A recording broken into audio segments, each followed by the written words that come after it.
Hari ini Minggu 5 Juli 2020 kita akan melanjutkan pembacaan katekismus tentang definisi gereja, arti gereja dari katekismus gereja Katolik. Kita akan belajar pada Romawi 2, gereja adalah tubuh Kristus, gereja adalah persekutuan dengan Yesus. Sejak awal, Yesus membiarkan para murid-Nya mengambil bagian dalam kehidupannya. Ia menyingkapkan bagi mereka misteri kerajaan Allah dan memberikan mereka bagian dalam perutusannya, dalam kegembiraannya dan dalam kesengsaraannya. Yesus berbicara mengenai hubungan akrab antara Dia dan mereka yang mengikuti Dia.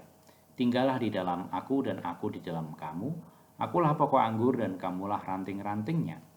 Dan ia menyatakan satu persekutuan yang penuh rahasia dan real antara tubuhnya dan tubuh kita.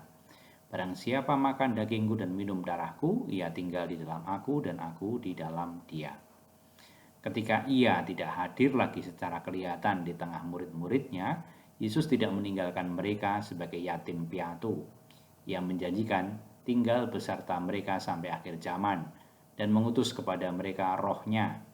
Dalam arti tertentu, persekutuan dengan Yesus dipererat lagi, sebab ia telah mengumpulkan saudara-saudarinya dari segala bangsa. Dan dengan mengurniakan rohnya, ia secara gaib membentuk mereka menjadi tubuhnya. Perbandingan gereja dengan tubuh menyoroti hubungan yang mesra antara gereja dengan Kristus. Gereja tidak hanya terkumpul di sekelilingnya, tetapi dipersatukan di dalam Dia, dalam tubuhnya. 3 aspek gereja sebagai tubuh Kristus perlu ditonjolkan secara khusus.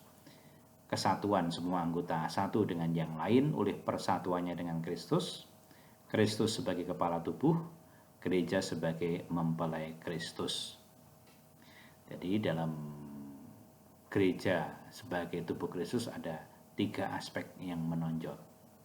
Yang pertama, kesatuan semua anggota satu dengan yang lain oleh persatuannya dengan Kristus. Yang kedua, Kristus sebagai kepala tubuh. Dan yang ketiga, gereja sebagai mempelai Kristus.